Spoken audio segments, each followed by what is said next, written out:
Donc, comme vous dites, la politique de prix, vous avez dit au marketing qu'on l'établit en tenant compte, d'un côté, vous avez dit des prix de la compétition. D'autres choses que vous avez pris en considération au marketing dans la création de la politique de prix. Le coût de production du produit. Voilà, très bien. Et vous vous rappelez d'autres choses?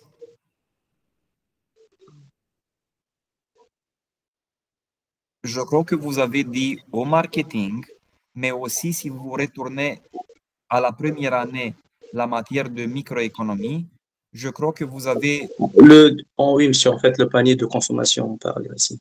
C'est ça. Je ne sais pas si le panier, j'ai voulu dire l'élasticité de la demande par rapport à Alors, au prix de vente. ouais. L'élasticité de la demande. Écoutez, qu'est-ce que vous croyez que je trouve dans un projet réalisé en pratique, donc par des spécialistes, en général, dans la politique de prix? Je trouve exactement ce texte du manuel de marketing. Ils disent, la plupart d'eux, les suivants. Nous allons établir les prix, nous allons fixer les prix en tenant compte des coûts de production, les prix de la compétition et l'élasticité de la demande par rapport au prix. Point, fini. Donc, ils copient tout simplement la recommandation du manuel de marketing.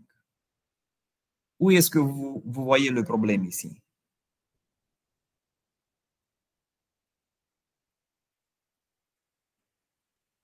En fait, ça diffère par rapport à notre cible, là, monsieur, en fait, le prix. Ça va être, genre, on doit être plus spécifique par rapport à ça. Parce que ça, on peut dire, c'est en général, on peut faire ça, on peut mettre un prix, voilà, c'est ça le prix de marché. Allez, on a un prix minimum, un prix maximum, on peut mettre entre les deux, et voilà, on peut faire ça. Mais après, il y aura un dégât par rapport à ça. Donc, on doit bien étudier, étudier ce que le consommateur veut vraiment payer. Ouais. Moi, je vois comme ça, peut-être. Écoutez, est-ce que c'est correct ce que le manuel de marketing dit? Je dis que c'est logique. C'est logique. La recommandation doit établir le prix comme ça. Mais pour qui est-ce que c'est cette recommandation? C'est pour eux qui préparent le projet. Quand ils préparent le projet, ils ne peuvent pas dire dans le projet qu'ils vont établir le prix dans le futur en tenant compte de ces choses. C'est maintenant dans le projet qu'ils font la planification. C'est maintenant dans le projet qu'ils doivent tenir compte du coût de production, les prix de la compétition, l'élasticité et arriver à la fin de ce sous-chapitre à un prix de vente. Donc, ils ne présentent aucune politique de prix. Ils disent qu'ils vont développer la politique dans le futur. Non. C'est maintenant dans le projet que tu dois présenter, tu dois maintenant développer la politique et la présenter. Et la fin de ce chapitre doit être des numéros, des chiffres. Oui. On va vendre je ne sais pas, le pizza pour un prix de 30 lei. Donc, vous voyez, prenons ces facteurs partout. Quelle est l'idée avec le coût de production? Disons que je vende des poulets par kilo. Et je ne sais pas, je veux fixer le prix par kilo. Pourquoi c'est très important de tenir compte de mon coût de production? Qu'est-ce que c'est le coût de production, premièrement? Le coût de production, c'est l'expression de la valeur des ressources que je vais consommer. Je dis je vais consommer parce que je suis à présent, je ne produis pas, je vais produire dans le futur. Donc, je parle d'un coût antécalculé, donc calculé maintenant pour le futur. Donc, le coût représente la valeur des ressources que je vais consommer pour produire et vendre un kilo de, comment je dis, viande de poulet ou poulet. C'est comment c'est correct en français? de viande ou de poulet. Oui, de poulet, monsieur. De De- viande poulet, oui. Bon, ok. Donc, ça signifie quoi? J'achète peut-être les œufs ou je ne sais pas si votre collègue il prévoit de obtenir les œufs de ses propres oiseaux. Mais bien sûr, les consommations de nourriture, eau, énergie électrique, charge avec le personnel, amortissement de tout ce qu'il a là, les halles de euh, l'espace d'hébergement. Donc, il a des consommations. Ces consommations sont introduites dans le calcul de coût pour arriver peut-être à un coût de, je ne sais pas, peut-être 15 lei par kilo. Il a besoin de connaître ce coût avant de fixer le prix. Parce que le prix, évidemment, devrait être fixé à un niveau supérieur au coût. Le prix, au moment où je vends le kilo, j'encaisse le prix, disons, de 20 lei. Le prix de 20 lei doit me permettre de récupérer le coût de 15 lei et de rester avec un surplus. Ce surplus de 5 lei dans mon exemple n'est pas entièrement du profit. Parce que je peux aussi avoir des charges qui ne sont pas productives, qui ne se retrouvent pas dans les coûts. Donc, le prix doit couvrir le coût, doit couvrir les possibles charges non productives et doit me permettre de rester avec un surplus, un profit. Donc, oui, bien sûr, j'ai besoin de connaître le coût par unité, le coût unitaire, avant de pouvoir fixer le prix. Oui, donc je pense que c'est clair. Si quelqu'un fait une production, fait des produits basés sur des commandes, il est mis dans la situation de calculer son coût pour chaque commande. Un client vient pour demander pour un set de meubles personnalisés, je ne peux pas lui dire quel est le prix. En avant, je dois prendre tous les détails, faire un sort de projet pour le set de meubles, calculer le coût de production avant de commencer, bien sûr, l'estimer donc, et fixer ensuite le prix à un niveau qui me permet de récupérer le coût et de rester avec un surplus. Pour une firme qui produit en série, comme par exemple le collègue avec les poulets, ce n'est pas nécessaire de faire le calcul pour chaque kilo vendu. Comme tu vends toujours la même chose, tu peux faire un calcul moyen par kilo. Même chose pour Jacobin avec le restaurant. Mais nous devons tous connaître nos coûts avant de fixer les prix parce que les prix, comme je dis, doivent permettre la récupération des coûts, le couvrage des charges non productives, si c'est le cas, si ça existe, et d'obtenir une certaine marge de profit. Donc, dans cette partie, nous ne pouvons dire tout simplement nous allons tenir compte des coûts. Non. Dans cette partie, nous calculons les coûts, estimés bien sûr. Nous arrivons à la conclusion que le coût pour une pizza, c'est de peut-être 15 lei. Et nous continuons et nous expliquons que nous voulons fixer bien sûr le prix automatiquement à un niveau supérieur à 15 lei pour nous permettre de récupérer le coût dans une première phase. OK, si c'est supérieur à 15, ça devrait être de combien? 16, 20, 30, 100? Est-ce qu'il y a des limites? Bien sûr qu'il y a des limites.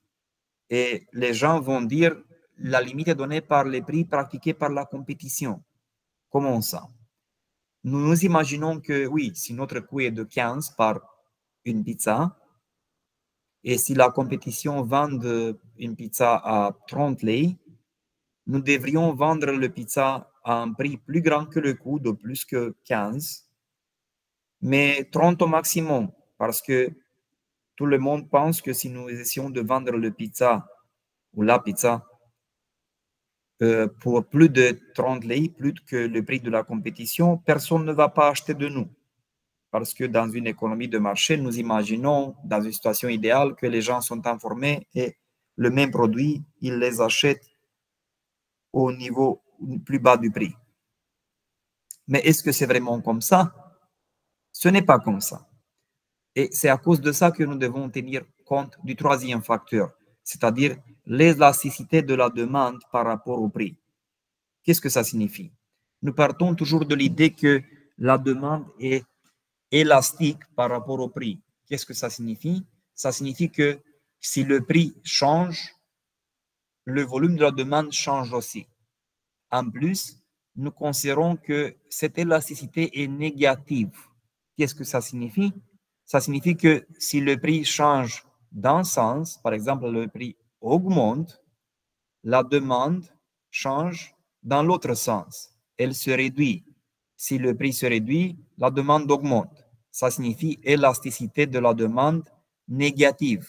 Élasticité par rapport au prix ou sensibilité de la demande négative par rapport au prix. Le prix augmente, la demande se réduit et l'inverse. Ça, c'est l'image dans notre tête. Mais la vérité, c'est que la relation entre le prix et la demande n'est pas si simple. Il y a des situations plus étranges dans lesquelles peut-être on augmente le prix et la demande augmente. La demande ne se réduit pas. Ou on réduit le prix et la demande se réduit. Je m'arrête pour un moment. Est-ce que vous connaissez de telles situations? Est-ce que vous pouvez trouver des explications pour de telles situations? Là, monsieur, peut-être par exemple au niveau des produits qui sont approuvés par l'État, je pense, par exemple comme le lait et tout. Parfois, on trouve que les prix, ça varie par rapport à ça. Non, mais là, si j'augmente le prix, la demande augmente. Je demandais si vous connaissez des situations où, quand j'augmente le prix, la demande augmente et l'inverse. D'accord. C'est généralement pour les produits de luxe que quand on augmente le prix, la demande augmente parce que les gens qui ont beaucoup d'argent peuvent se sentir plus aisés pour acheter. Et c'est généralement les produits de luxe qu'on trouve ce facteur-là. C'est intéressant, c'est une observation intéressante. Ça Moi, pourrait... j'ai, Oui, s'il vous plaît. moi, j'avais pensé, comme vous avez dit, que par exemple, si le prix il diminue, qu'on perd des clients, peut-être ça a une référence parce que les clients ils vont penser que automatiquement, quand on descend le prix, la qualité va baisser. Oui, ça c'est possible aussi. Oui.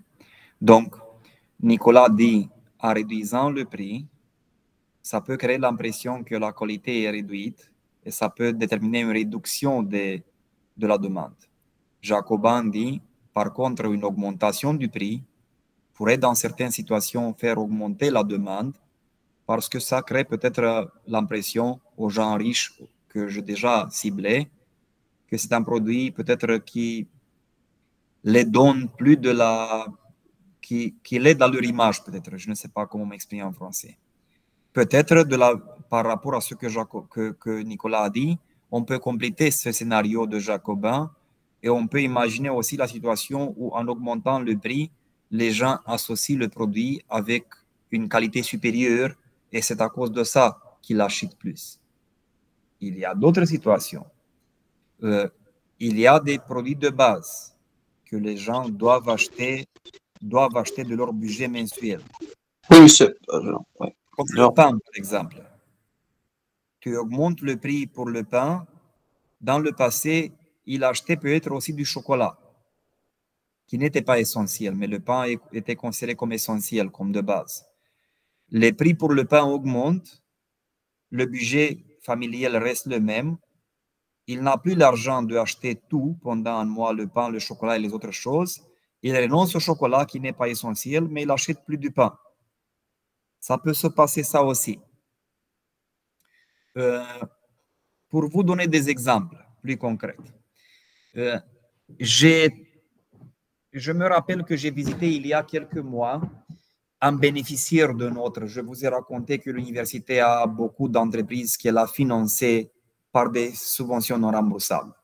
Et ça signifie que nous monitorisons leur évolution. Et je me rappelle que j'ai visité il y a quelques mois une entreprise dans notre département qui offre des services de massage, un salon de massage. Et le manager, c'est un homme, c'est relevant dans la discussion, c'est un homme qui fait ça depuis, je ne sais pas, peut-être plus de 20 ans. Et il me racontait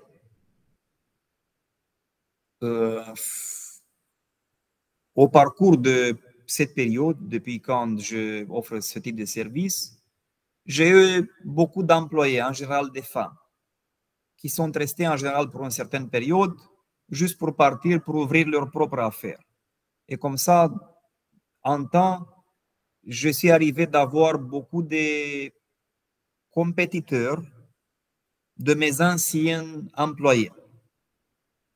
Et ils disaient, j'ai l'impression, je ne sais pas si c'était false ou réel, ils disaient, j'ai l'impression que eux, les femmes, comme moi, je suis le seul homme dans le domaine, dans la ville, il avait l'impression que les femmes, c'est ça ce qu'ils disaient, se sont alliées contre lui et ont commencé de faire de la promotion sur le marché que ces services sont de mauvaise qualité. Et il disait, mes équipements, parce qu'il avait aussi là des équipements plus sophistiqués pour maigrir, pour toutes sortes d'entretiens corporels. Et il disait, mes équipements sont de la même qualité que la performance et la qualité des autres salons. Oui, nous lui avons donné des subventions exactement pour acheter les équipements. Mais la compétition met sur le marché des messages comme ça, que mes services sont de mauvaise qualité parce que mes équipements sont de mauvaise qualité. Comme dans mon effort, il disait, pour attirer de la demande, j'ai réduit les prix. Et j'ai fait une faute terrible parce que maintenant, si le marché suspectait que mes services étaient de mauvaise qualité, maintenant que j'ai réduit les prix, maintenant ils sont convaincus que la qualité chez moi c'est inférieur, que c'est pour ça que les prix sont plus bas. Donc, un exemple où l'effet a été immédiatement vu. Il a réduit les prix et il a perdu des clients exactement parce qu'ils ont associé les prix réduits à une qualité plus réduite.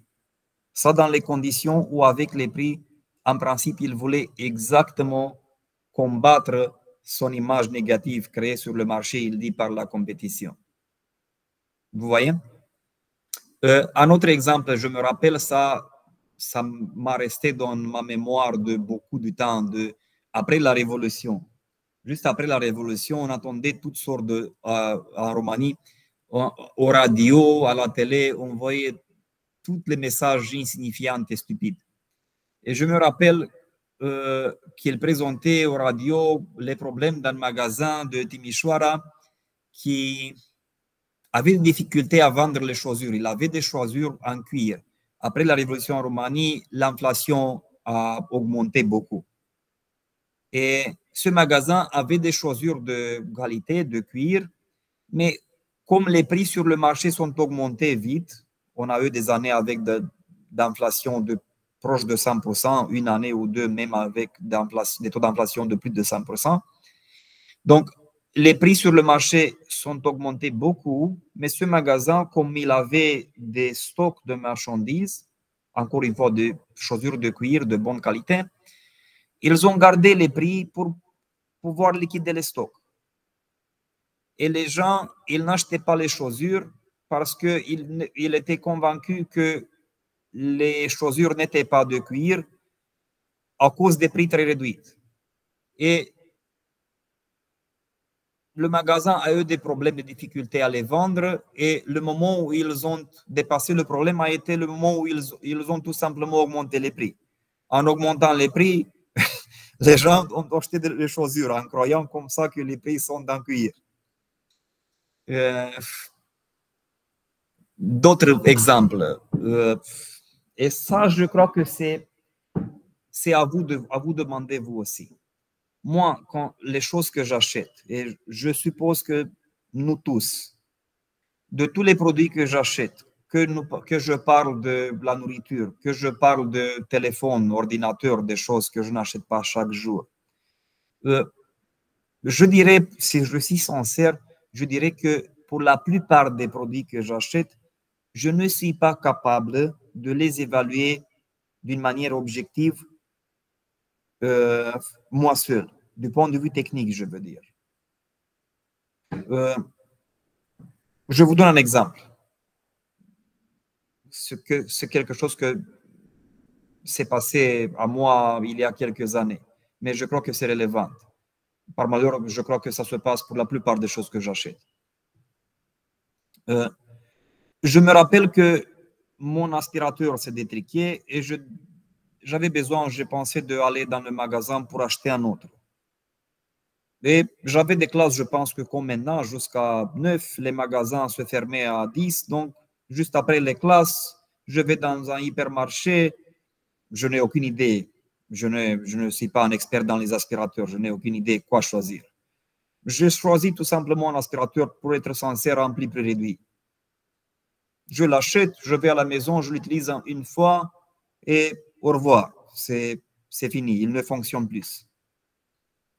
Maintenant, je pense, qu'est-ce que je peux faire? Aller pour le réparer. C'est clair que le prix a été le problème. Il a eu des problèmes de fabrication, mais comme le prix n'était pas si grand, si je vais pour le réparer, ça va coûter plus que l'aspirateur. Il ne vaut pas la peine. Je dois m'assumer la faute. J'achète un autre. Je vais la deuxième fois et je fais exactement la même chose. J'achète un aspirateur, pas à un prix très élevé. Je n'ai aucune idée à quoi regarder. Je n'ai aucune idée quels sont les paramètres relevants. Exactement la même chose se passe. Donc, histoire réelle. Ok, c'est pas si grave. C'est pas la fin du monde, je pense, mais la troisième fois, je pense, je dois m'intéresser, je dois changer quelque chose.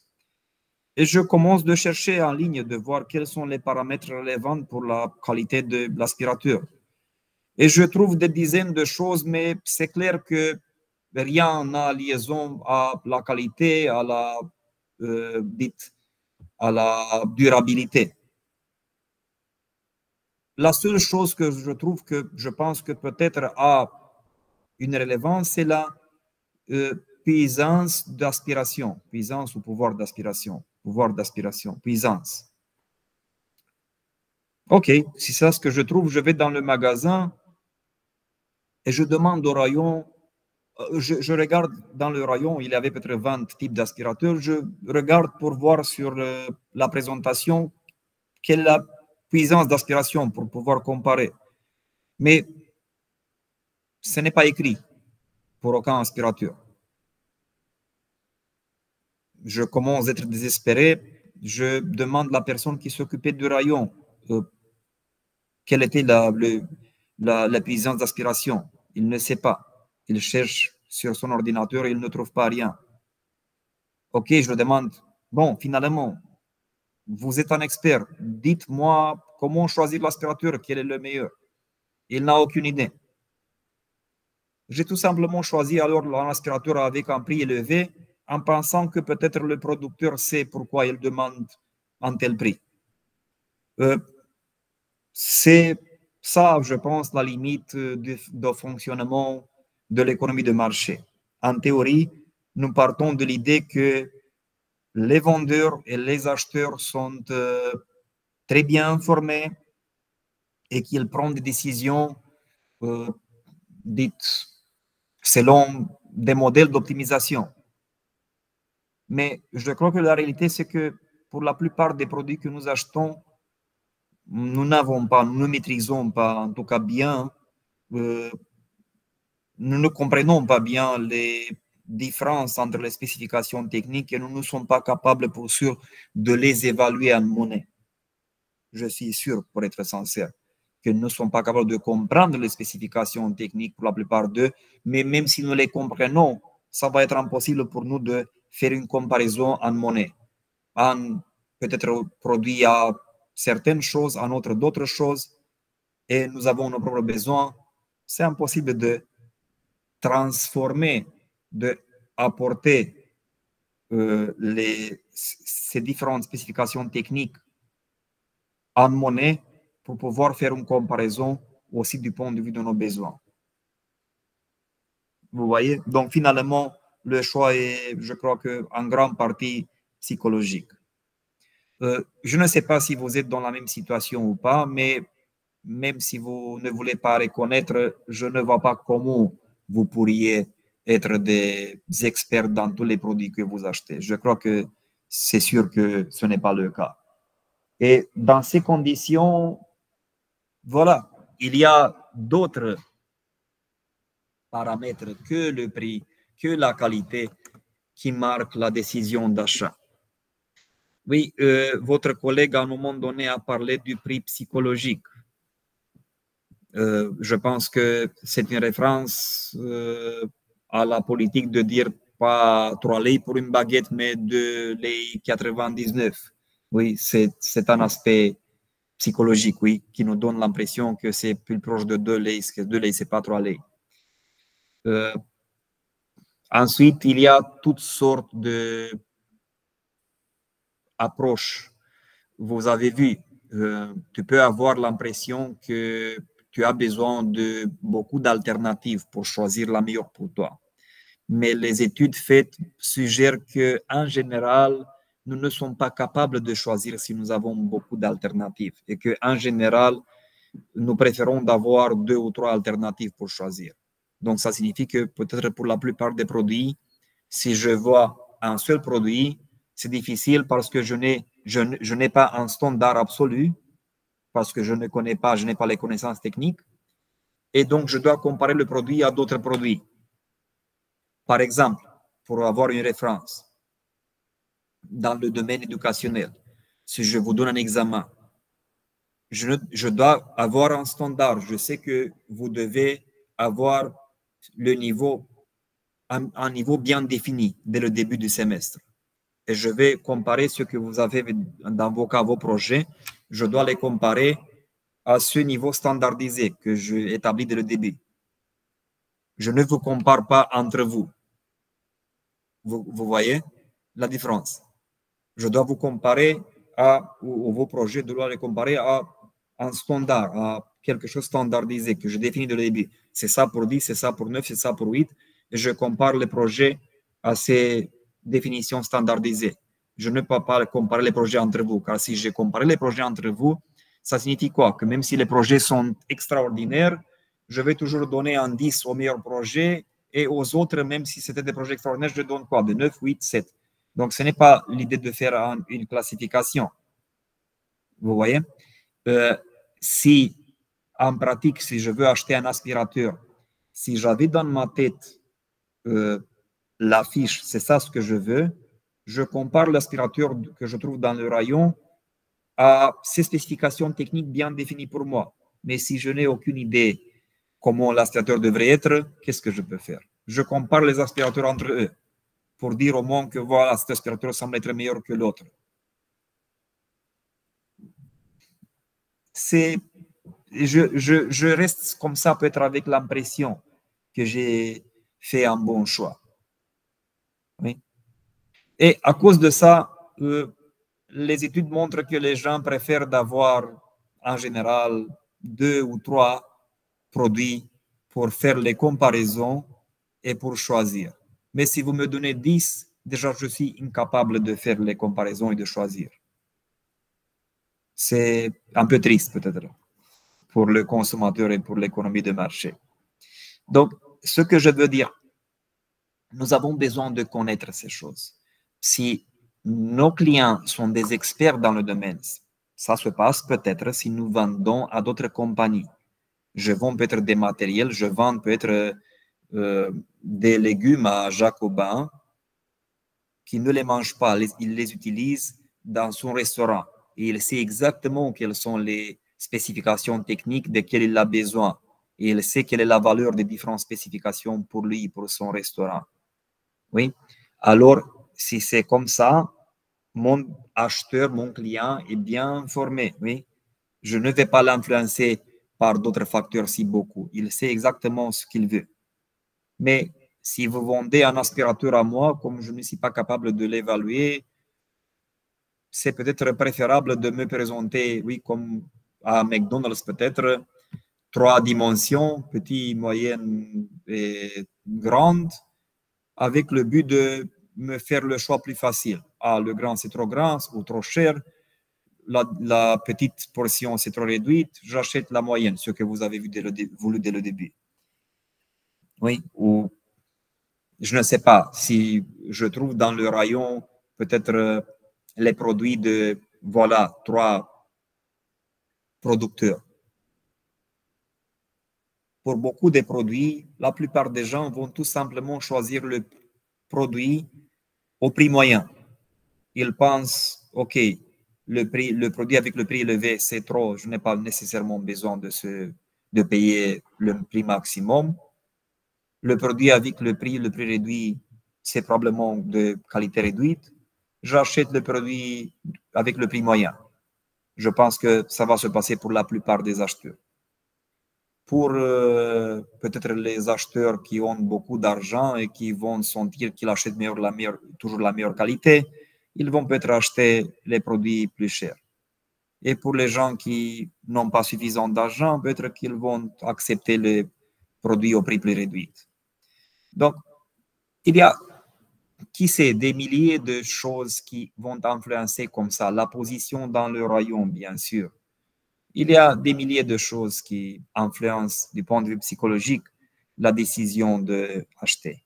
Mais ce que je veux souligner, c'est que c'est important de savoir quelle est la manière dans laquelle le client pense, le marché, les représentants, les membres du marché pensent. Oui, et s'il y a une élasticité négative de la demande par rapport au prix, comme nous attendons normalement, oui, peut-être que nous pouvons partir du coût. Nous savons que le coût pour le kilo de viande, c'est de 15 lei, que la compétition vend la même viande pour, disons, je ne sais pas, 25. Et comme ça, nous proposons de la vendre à 23 à un niveau qui nous permet de récupérer les coûts, de rester avec une marge de bénéfice, mais quand même d'être à un niveau inférieur à la compétition pour stimuler la demande. Si la demande a une assistance négative par rapport au prix. Mais si ce n'est pas le cas et nous pratiquons un prix réduit par rapport à la demande, à la compétition, peut-être que la demande n'augmente pas. Et nous réduisons le prix, nous perdons une partie de la marge sans avoir des effets positifs dans le volume de la demande. Ou qui sait, envers l'autre extrême, peut-être que, comme nous avons dit, la demande même se réduit quand nous réduisons le prix, en particulier peut-être à cause de l'association à une qualité plus réduite. Quelque chose que beaucoup de compagnies pratiquent pour couvrir ça, pour avoir tous les deux, l'image de qualité, mais aussi le prix bas pour stimuler la demande de ce point de vue. Ils mettent peut-être, je ne sais pas, disons qu'ils ciblent de vendre une paire de chaussures pour 300 lei. Ils mettent peut-être un prix de 500 ou 600, ils réduisent à 300. Et comme ça, d'un côté, ils vendent les chaussures à un prix peut-être plus bas que la compétition, au moins un peu, mais à la même fois, ils te disent, le prix de base, le prix de départ était de 600. Ce sont des chaussures de 600 lei. Mais tu les achètes à 300, nous faisons une réduction, qui sait pourquoi. Mais leur valeur est de 600. C'est haute qualité.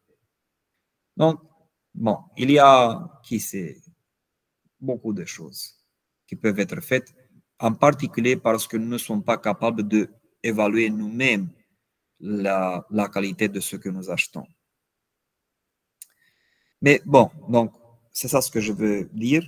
Nous devons tenir compte du coût de production, des prix de la compétition et de l'élasticité de la demande par rapport au prix.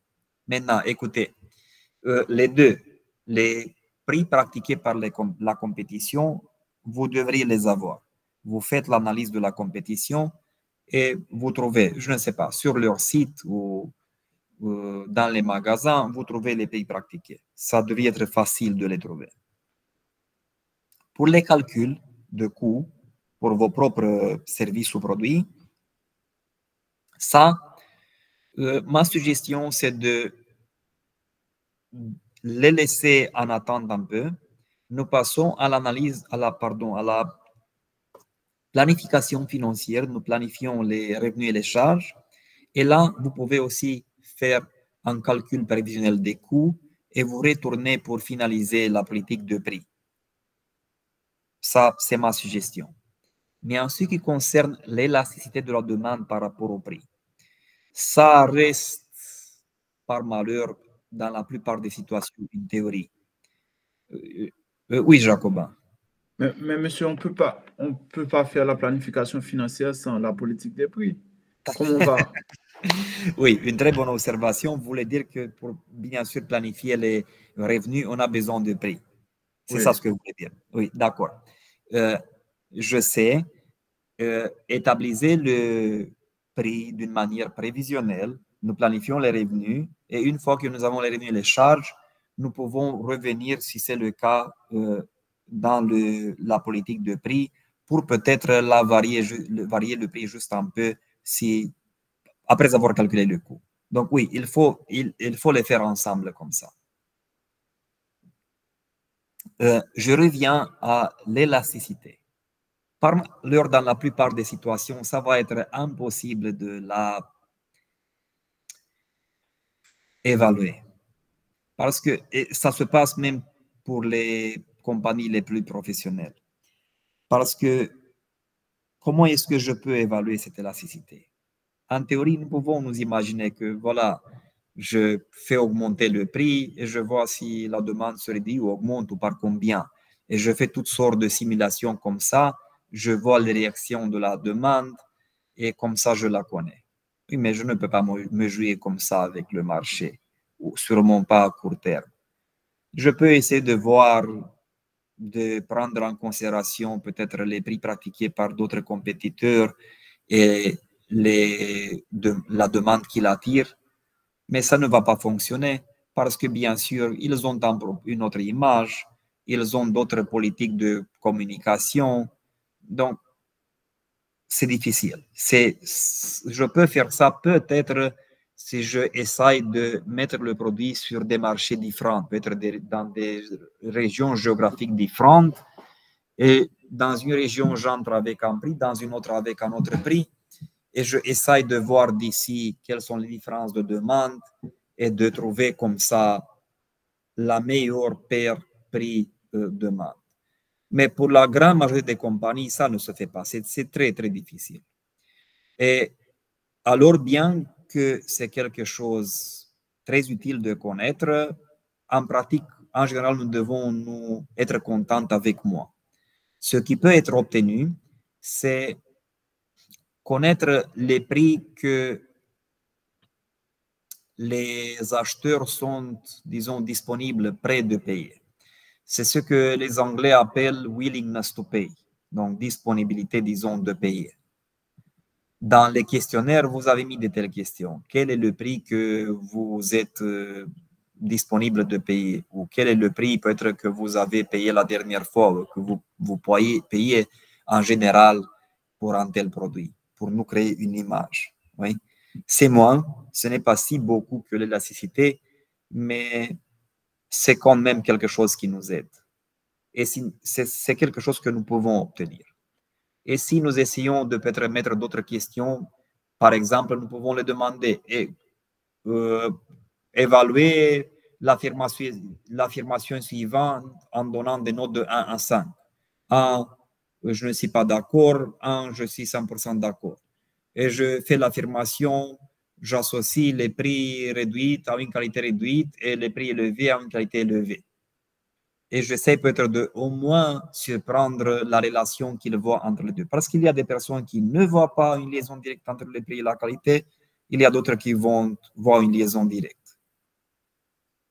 Donc, je peux essayer d'obtenir de telles informations et tenir compte de ces choses pour configurer finalement la politique de prix. Mais à la fin de ce sous-chapitre, la politique de prix, j'ai besoin d'avoir les prix fixés. Je ne peux pas dire je vais l'établir dans le futur. Dans le projet, finalement, dans ce chapitre, je dois arriver à un prix. C'est ça le rôle, c'est ça ce que je fais, je planifie. Dernière chose concernant la politique de prix. J'ai besoin de voir dans le projet comment vous êtes arrivé au prix fixé. Donc, je veux voir le calcul des coûts finalement et comment vous avez tenu compte. Les prix de la compétition et comment vous avez pris ça en considération. La disponibilité du marché de payer, comment vous avez pris ça en considération. Donc, je veux que vous présentez ces choses dans ce sous-chapitre, que vous expliquez comment vous tenez compte de toutes ces choses. Peut-être, je ne sais pas, vous dites que, comme je dis, le coût c'est de 15 lei, le prix de la compétition moyen c'est de 25, que les concurrents, les clients disent qu'ils payeraient, je ne sais pas, 23, 24, et dans ces conditions, vous avez établi le prix à 24 qui est inférieur au prix de la compétition, donc ça devrait attirer l'intérêt des clients, mais c'est supérieur à vos coûts de production pour vous permettre une certaine profitabilité. Donc, je veux voir comment vous tenez compte de ces informations, parce qu'en pratique, je vous ai dit, ils n'identifient pas le marché très souvent, ils ne font aucune analyse. Évidemment, analyser quoi si tu n'as pas identifié le marché? Et ensuite, dans la politique, en général, ils ne disent rien.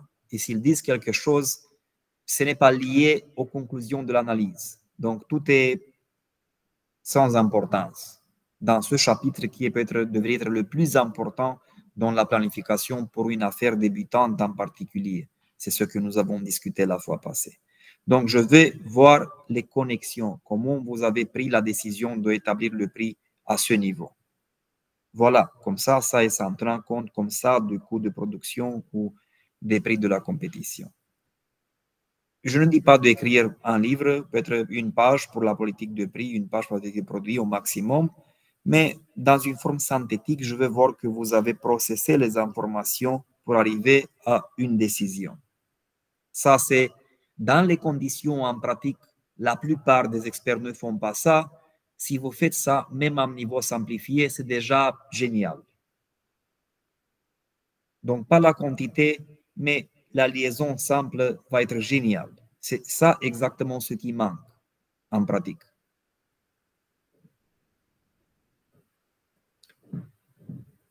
Si vous avez des suggestions ou des questions concernant la politique de prix.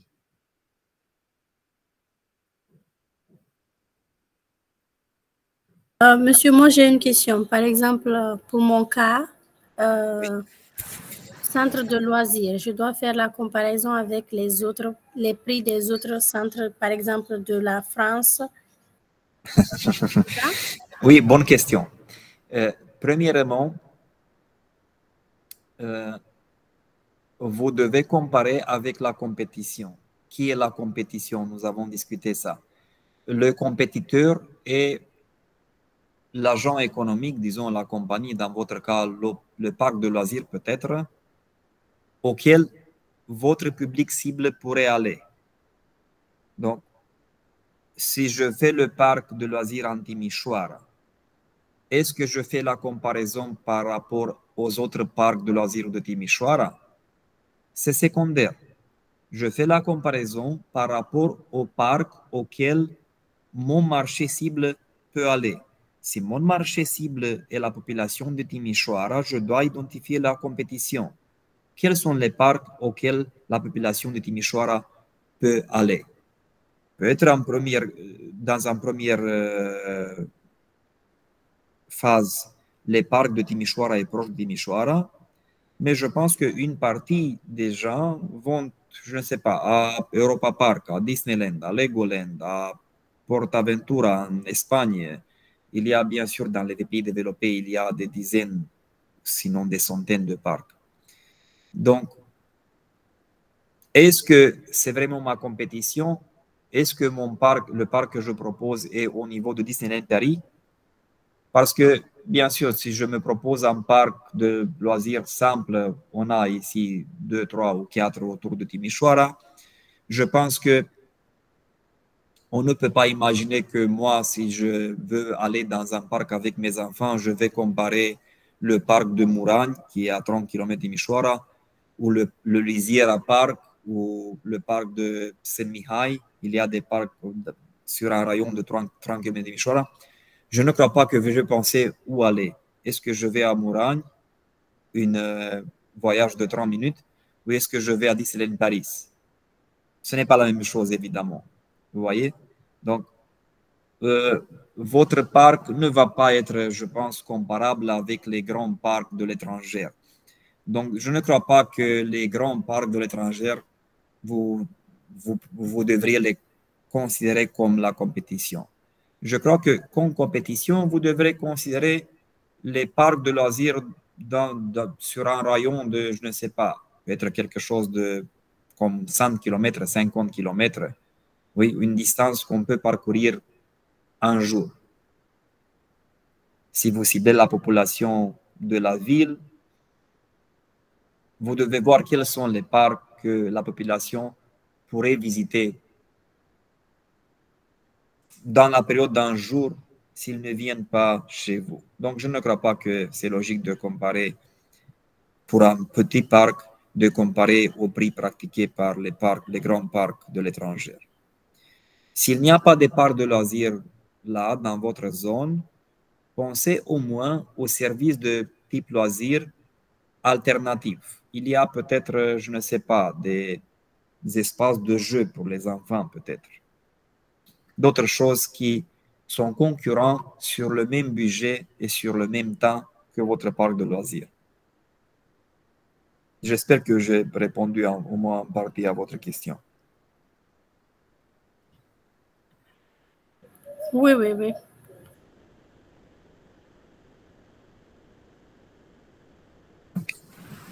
D'autres interventions, s'il vous plaît, concernant la politique de prix. Bon, monsieur, moi, je voulais vous poser une question par rapport à la compétitivité sur le marché. Puis, exemple, à Dumbravica, j'ai vraiment eu du mal. Bon, s'il faut dire, je n'ai pas encore vu une entreprise compétitive. Alors, je ne sais pas s'il faut prendre ici une entreprise à proximité ou pas. Pour une comparaison, je ne sais pas. Pour vous, je ne crois pas, parce que de la même manière, pour vous, le marché, imaginez, c'est lequel? Où vendez-vous la viande? Dumbravica. Vous produisez? Non. Nous produisons à Dumbravica. Mais quel est le marché de vente? Nous livrerons ici à Timișoara, si je me rappelle bien, Arad, c'est Brașov. Je me rappelle plus. Bon, il y a Timișoara. Je prends Timișoara. Disons que c'est Timișoara. OK. Donc, nous nous mettons la question. La population de Timișoara est de 350 000. La plupart d'eux mangent de la viande de poulet. Oui. S'ils n'achètent de vous, d'où est-ce qu'ils achètent? Et si on pose cette question, on va voir qu'il y a dans les hypermarchés, on trouve de la viande de poulet de producteurs de partout dans le pays et même des producteurs de l'étranger. Oui. Tous ces producteurs sont votre compétiteur. Oui? Parce que si je veux aller cet dimanche avec les enfants dans un parc de loisirs pour 3 heures, je ne me pose pas le problème d'aller à Disneyland Paris. C'est impossible. Oui? Oui. Mais si je veux acheter de la viande pour préparer le plat à la maison, je vais dans Auchan peut-être, et là, dans le rayon, je trouve votre viande, mais la viande d'autres ventes producteurs, parmi d'autres aussi d'un producteur de la France. Oui. Vous voyez? Oui. Donc, pour vous, ça pourrait être relevant de vous rapporter à un producteur de l'étranger si ces produits sont présents sur le marché local. Mais les services de Disneyland Paris ne sont pas si présents sur le marché local. C'est un service différent. Vous voyez? Donc, ma suggestion, c'est de faire un inventaire avec les produits qui existent sur le marché de Timișoara. C'est irrelevant si la viande est produite en Dumbrăvița ou en Chine. Vous voyez? D'accord. Ce qui est relevant, c'est si les produits sont présents et l'acheteur a le choix de l'acheter. Vous voyez? D'accord.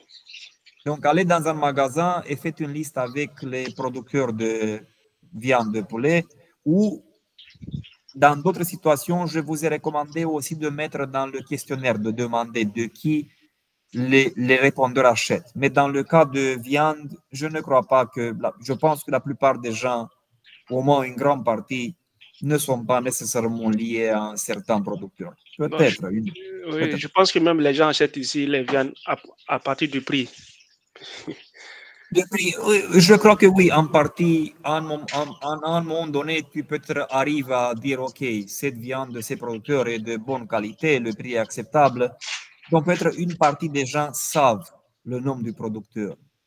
Mais je suis sûr qu'une bonne partie ne connaît pas le nom du producteur. D'accord. En tant que si je les demande d'où est-ce que tu préfères de acheter, je ne sais pas, du café, peut-être que là, il sait exactement le café qu'il préfère. D'accord. Bon. Je me rappelle, dans les années passées, en faisant des visites avec les étudiantes de management français et de match, je me rappelle qu'à un moment donné, nous avons visité nous avons visité beaucoup de boulangeries, mais je rappelle une visite à une boulangerie et en discutant la stratégie de marketing, ils nous ont raconté une conclusion intéressante. Ils ont encore un espace de vente en Dumbrăvița. Et Dumbrăvița se retrouve parmi les localités les plus riches, je veux dire par habitant, avec les habitants les plus riches de peut-être Roumanie. Automatiquement, dans leur location de Dumbrăvița, ils n'avaient pas de problème avec les prix. Ils disaient, les gens entraient, s'ils aimaient ou si les produits leur faisaient une bonne impression, ils les achetaient sans demander quel est le prix. Parce qu'ils avaient de l'argent et les prix n'étaient pas vraiment un problème. En général, bien sûr. Mais à un moment donné, ils ont ouvert un autre espace de vente en Iosefin, en Timișoara. La zone Iosefin, si vous la connaissez, ce n'est pas la zone la plus riche du monde. Par contre, c'est peut-être assez pauvre. Les habitants d'un côté, et à part des habitants, il y a aussi un marché ouvert et là, il y a des clients qui viennent pour acheter, il y a des vendeurs dans le marché. Ils ont ouvert l'espace de vente et dans les premières semaines, les ventes allaient à des niveaux très bas. Et ils ont bien sûr essayé de comprendre quelles étaient les raisons. Eux, ils ont mis la même gamme de produits, donc ils ont appliqué la même politique de produits et les mêmes prix. Et bien sûr, ils ont arrivé à la conclusion que le problème a été la manque de sensibilité de leur part. Le segment était différent. En tant qu'en Dumbrăvița, les gens avaient beaucoup d'argent. Ici, c'était des gens avec des budgets beaucoup plus réduits. Les gens qui venaient ici dans le marché de Iosefin étaient plutôt intéressés d'acheter peut-être un sandwich grand, même si c'était avec des ingrédients de mauvaise qualité. En tant qu'en Dumbrăvița, il était prêt de payer pour les ingrédients de la meilleure qualité. Donc, en comprenant que le profil des acheteurs était différent, la solution a été de bien sûr appliquer des marketing mix différents, d'offrir d'autres produits sur le marché de Iosefin, comme j'ai dit, avec des ingrédients de qualité plus réduite, mais à des prix plus bas et des quantités plus grandes par rapport à ce qu'ils offraient sur le marché de Dumbrăvița. Vous voyez? Donc, tenez compte du profil du marché, donc des clients, pour fixer la politique de produit, de prix ou de promotion. Nous arrivons à la politique de promotion. Quelle devrait être la finalité de cette politique?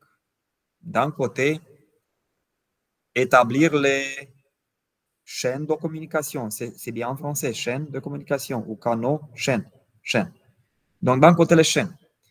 Comment est-ce que j'envoie des messages? Je veux envoyer des messages. je devrais aussi savoir à qui. À qui est-ce que les messages devraient arriver. D'un côté, j'ai dans ma tête qui est l'utilisateur de mon produit. Mais je dois aussi savoir, est-ce que l'utilisateur est la même personne que l'acheteur?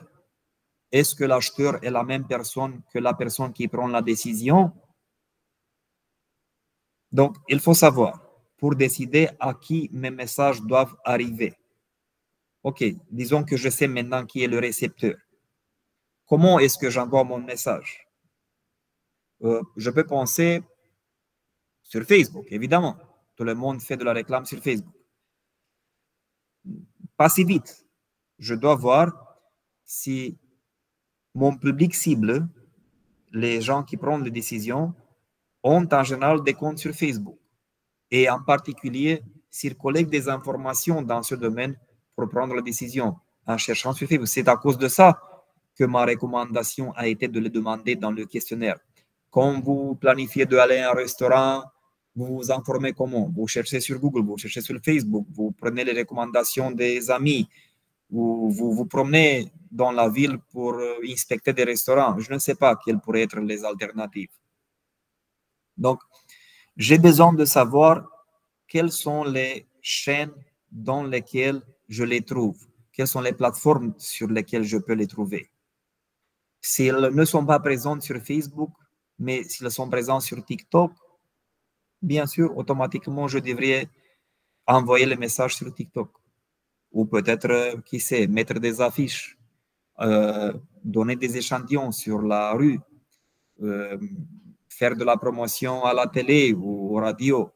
C'est peu probable pour nous, comme nous ciblons en général des marchés dans des régions géographiques plus réduites.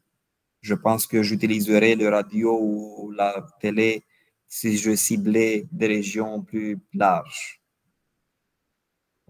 Mais vous voyez, c'est important de savoir quelles sont les chaînes auxquelles le public cible est sensible, par l'intermédiaire desquelles mes messages peuvent arriver à mon public cible.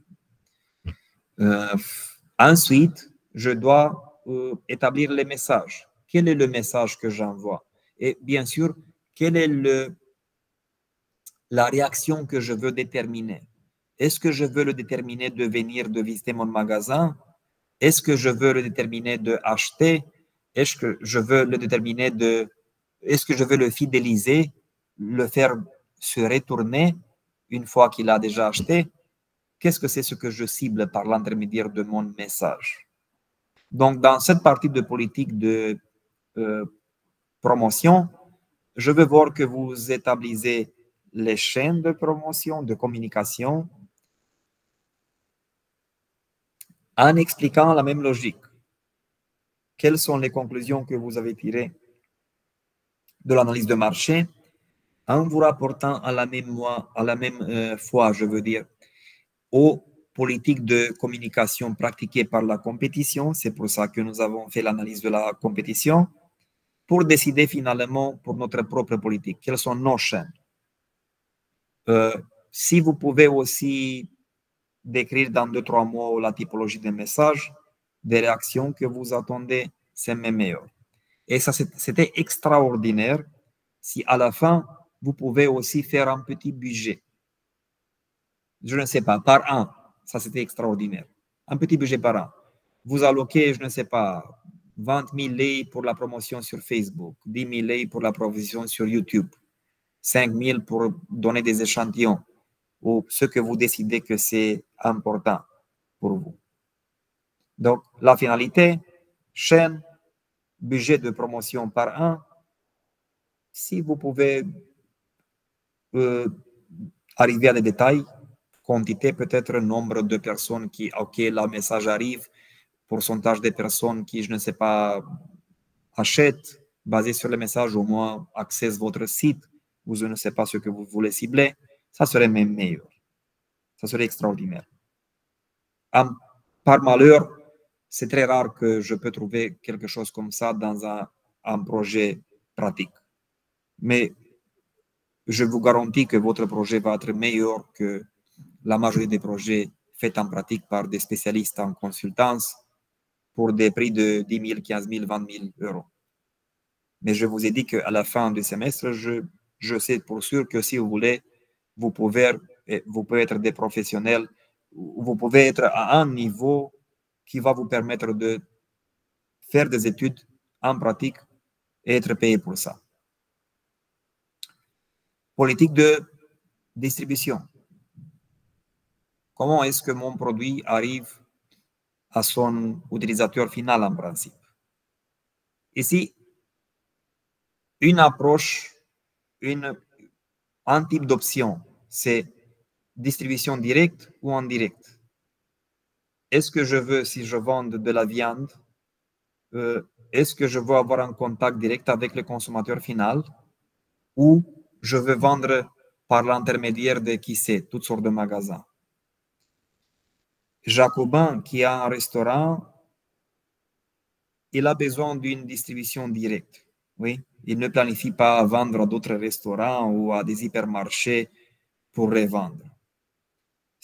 Ici, je ne parle pas de la distribution, le fait qu'il utilise peut-être Glovo pour faire la livraison. Ils ne vendent pas Glovo, ils vendent directement au consommateur final. En tant que Ibrahima, avec les poulets,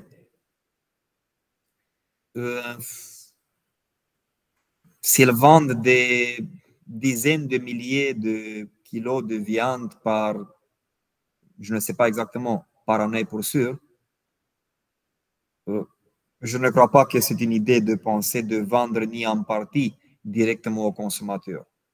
Quel est le but? D'avoir des centaines de personnes à la ferme chaque jour pour acheter de la viande? Ça ne va pas fonctionner. Comme la capacité de production va être plus grande, le but doit être de distribuer un grand nombre de consommateurs.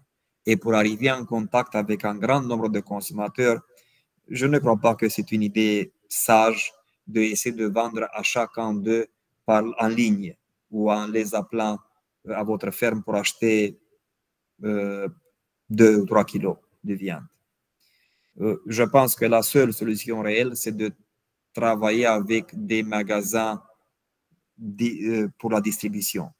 Que ce sont des hypermarchés, que ce sont des petits magasins, mais ce sont les magasins qui offrent l'accès, dans ce cas pour la nourriture, dans la ville. Bien sûr qu'en Timișoara, nous avons, comme nous avons dit, environ 350 000 personnes. Presque personne n'a pas de poulets. Il y a, c'est vrai, des maisons à la PF de Timișoara où tu vois des poulets, mais en principe, presque personne ne produit pas de la viande chez lui, mais tout le monde doit manger. D'où est-ce qu'il achète? Dans la grande majorité des hypermarchés ou des magasins de quartier. Donc, c'est là que nos produits, je pense, devraient être présents. Ça signifie que je vends à l'hypermarché et l'hypermarché revend au consommateur final. Donc, je fais la distribution avec un intermédiaire. Ce n'est pas une distribution directe, je n'ai pas un contact direct avec le consommateur, mais il y a un intermédiaire. Parfois, on peut avoir 2 ou 3. Quels sont les avantages et les désavantages en général de ce point de vue? En vendant par une approche directe. Ici aussi, je me permets, si vous acceptez, de vous donner un exemple pratique. J'ai visité dans le passé, comme je vous ai dit, plusieurs compagnies dans le domaine de planification avec les étudiants. Et à un moment donné, on avait... et Jacobin, je crois que toi, tu as été, il y a 2 ans, tu as été avec moi à Pečka, n'est-ce pas? Oui, monsieur. Oui, nous avons été ensemble à Pečka, mais nous avons été aussi à Periam, à Disipaniv, je crois. Est-ce que tu as été avec moi? Tu as été avec moi à Disipaniv. Periam, c'est un village à environ 60 km de Timișoara, mais cette compagnie Disipaniv, dans le passé, maintenant ce n'est pas la première, mais dans le passé, c'était la première compagnie du département de Timiș dans le domaine de planification et pâtisserie, en ce qui concerne la valeur des ventes, le chiffre d'affaires, si vous voulez, par an. Donc, c'était la plus grande compagnie du département de Timiș dans le domaine de planification et pâtisserie. Jacobin la connaît comme nous l'avons visité ensemble il y a 2 ans. Jacobin, si tu te rappelles, ils produisent à Periam. Mais Periam, bien que c'est un village assez développé, sûrement il y a là combien 2500, 3000 habitants. Eux, ils font, comme je dis, la production parmi les plus grandes productions, volumes de production du département. Ils ne peuvent pas se proposer de vendre à Periam au niveau local. Et ils ne se proposent pas de le faire. Oui, ils ont un magasin là aussi, mais le magasin, je crois qu'ils vendent là presque rien de tout le volume de vente. Et ce qu'ils font, bien sûr, ils doivent arriver à beaucoup de gens. Donc, ils essaient de vendre dans toute la région. Département de Timiș, Arad, même à Bihor, même à l'extérieur de la région d'Ouest. Mais comment arriver à ces gens? Une solution pourrait être d'ouvrir des magasins, d'avoir des magasins propres dans beaucoup de localités. Quel est le problème avec cette approche? Ça signifie d'avoir des magasins dans chaque village. Avoir un espace, soit l'acheter, donc ça signifie des investissements dans le terrain et le bâtiment, meubles, ordinateurs, tout ce qui est besoin là. Donc, soit des investissements dans ces choses, soit prendre en location un espace, mais même comme ça, d'un côté, tu payes les frais de location chaque mois, plus tu dois quand même faire des investissements dans le meuble, ordinateur, d'autres choses comme ça.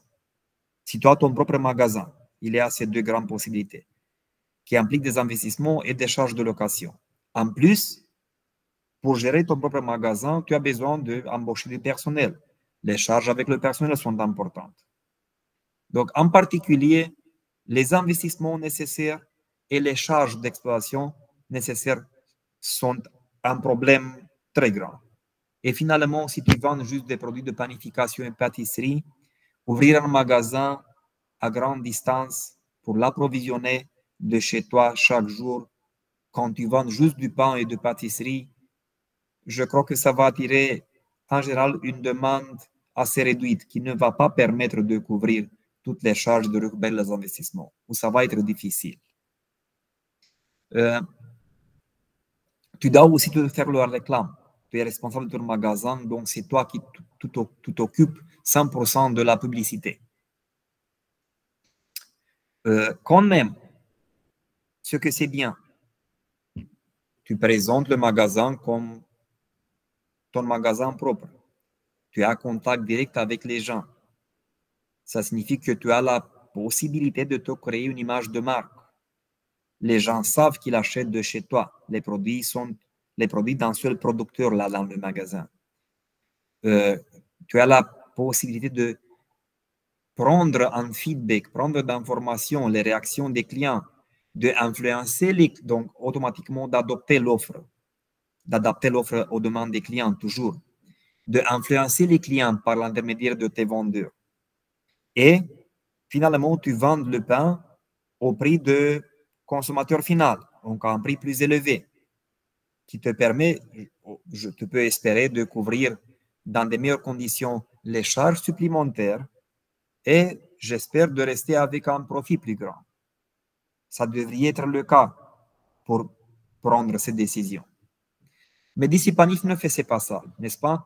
Il avait plus de 300 magasins collaboratrices dans toute la région.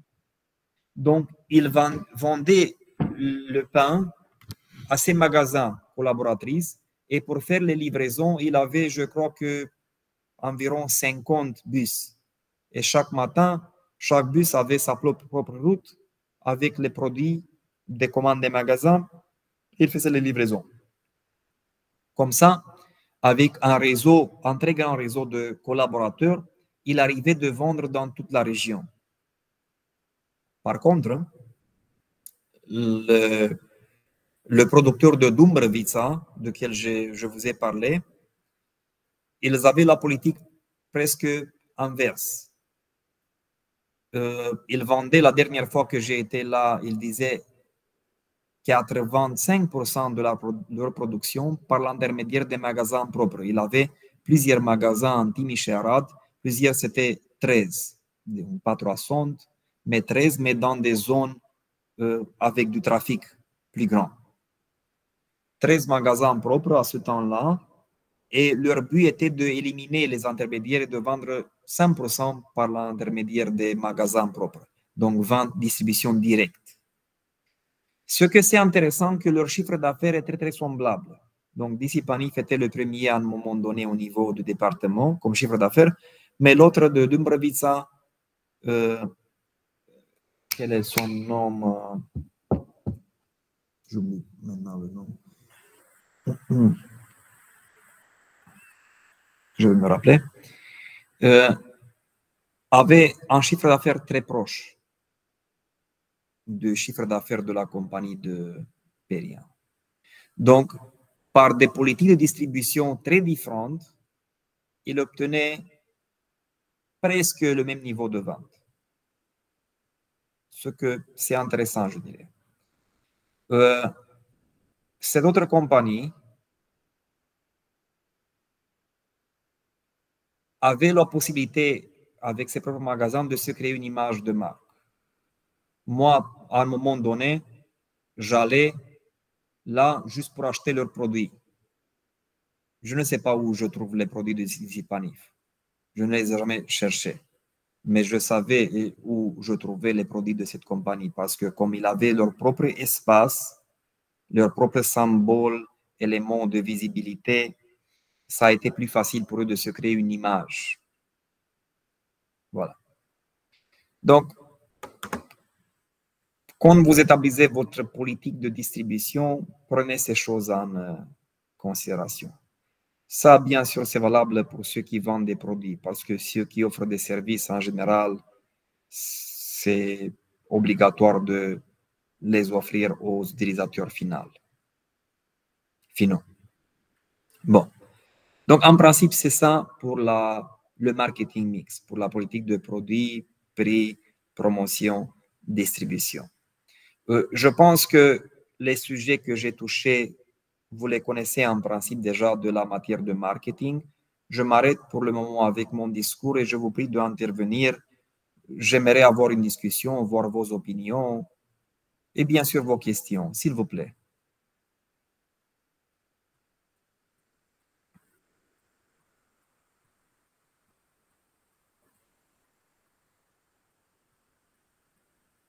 Est-ce qu'il y a des observations?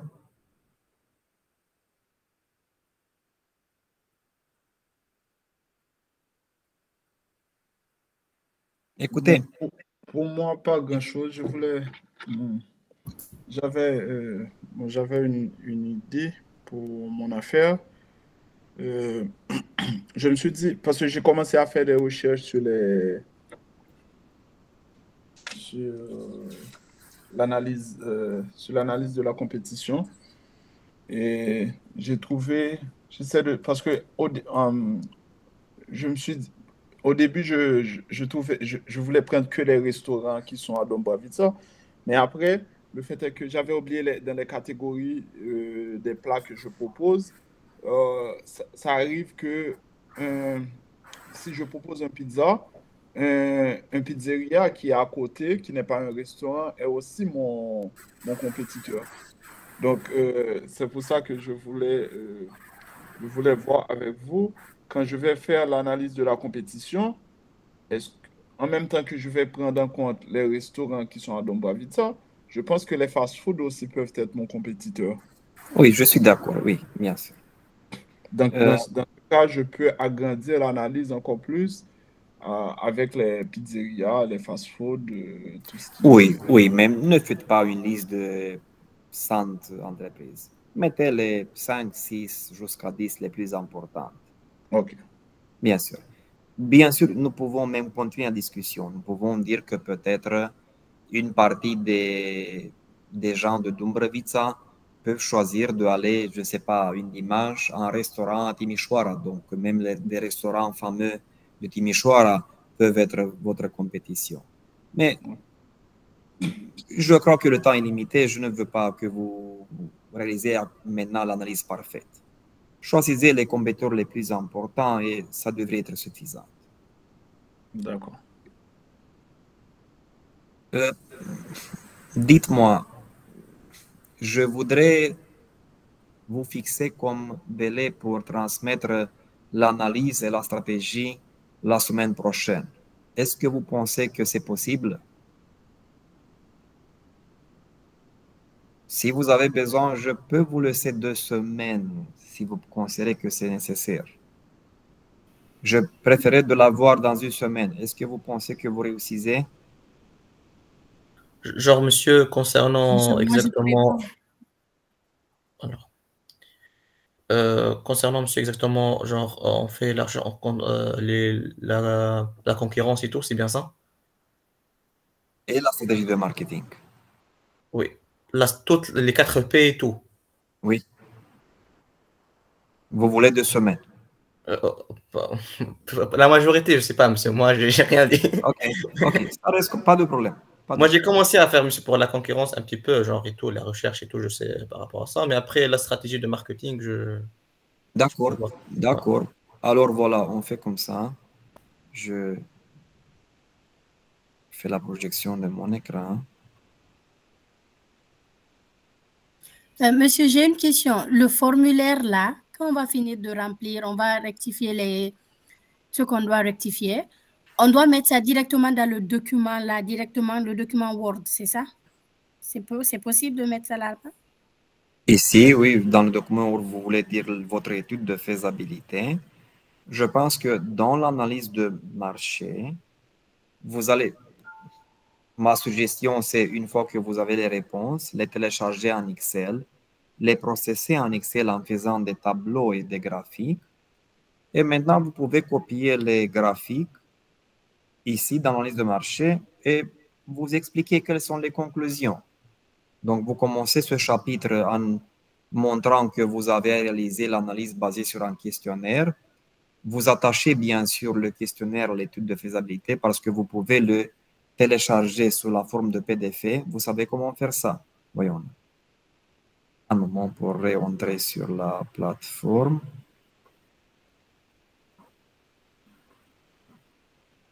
Donc, regardez, si j'entre sur mon questionnaire, je crois que c'est ici.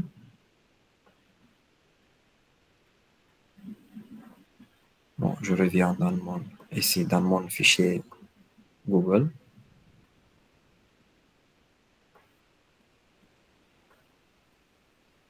Et je suis ici dans mon questionnaire. Donc, je peux le télécharger, CTRL-P, oui, print. Et je peux le télécharger comme PDF. Et alors, en revenant à mon étude de faisabilité, je écris ici que nous avons déroulé l'analyse de marché en appliquant un questionnaire. La forme du questionnaire est attachée. Les conclusions de l'analyse sont présentées en ce qui suit. Et vous mettez le graphique peut-être avec les réponses pour la première question. Et vous commencez d'expliquer quelles sont les conclusions. Ici, je vais voir que vous êtes capable d'interpréter un peu en détail. Je ne veux pas dire écrire beaucoup, mais ne vous limitez à écrire 50% dit ça, 20% dit ça. Oui, ça, je vois dans le graphique. Tirez au moins dans une phrase une conclusion relevante. Comment nous allons utiliser ce que nous avons trouvé? Quelle est la conclusion que nous avons ciblée par l'intermédiaire de cette question? Formulez ça. Oui, je vois que 20% disent ça et 40% disent ça. Mais pourquoi est-ce que nous avons mis la question? Pour trouver si, ça ou ça. Donc, expliquez dans une phrase ce que vous avez trouvé par l'intermédiaire de la question. Ensuite, passez à l'autre graphique de l'autre question, peut-être, oui, et expliquez. C'est ça ce que vous mettez dans le sous-chapitre d'analyse de marché. Pour l'analyse de la compétition, vous mettez, je ne sais pas, 5, 6, 7 compétiteurs plus importants et vous prenez des informations. Je suis sûr que vous trouvez des informations en ligne concernant leur stratégie de marketing, leur gamme de produits, donc leur prix de vente, la manière de faire la promotion et de faire la distribution.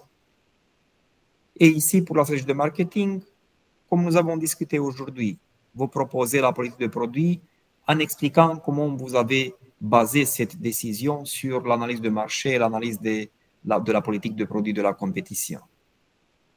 Oui. Donc, toute cette partie ou meilleur dit, l'étude avec le deuxième chapitre qui est déjà résolu et ce troisième chapitre, vous le téléchargez sur la plateforme et je vous crée une section, voyons-nous ici.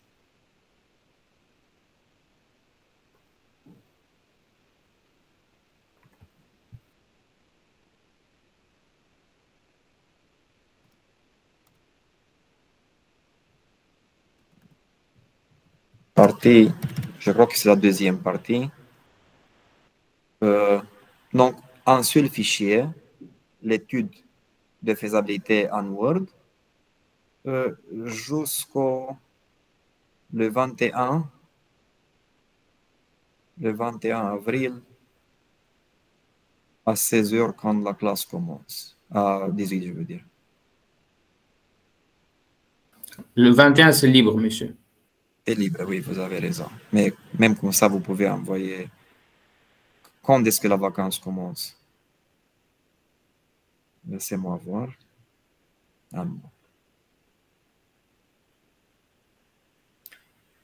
Je crois que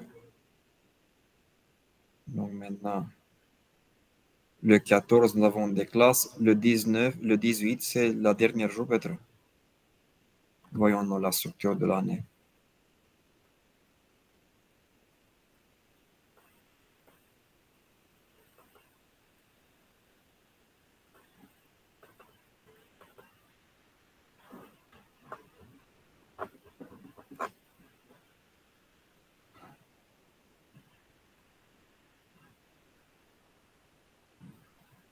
Donc, ici. Le 17,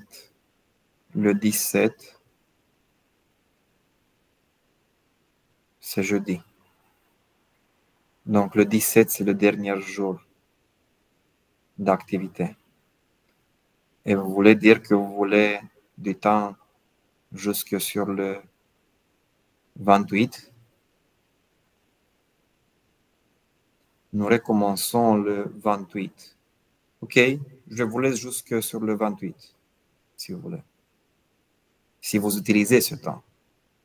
Ma suggestion, c'est de finaliser plus vite et de commencer à travailler à la part de planification financière. Donc ici, je reviens et je vous laisse du temps jusqu'au 28.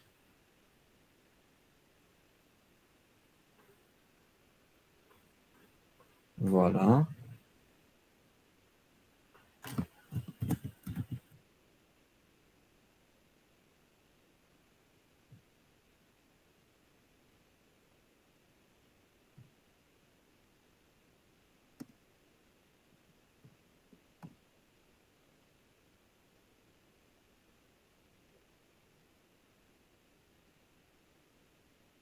Donc c'est ça. C'est vraiment la deuxième partie? Non, c'est la troisième partie.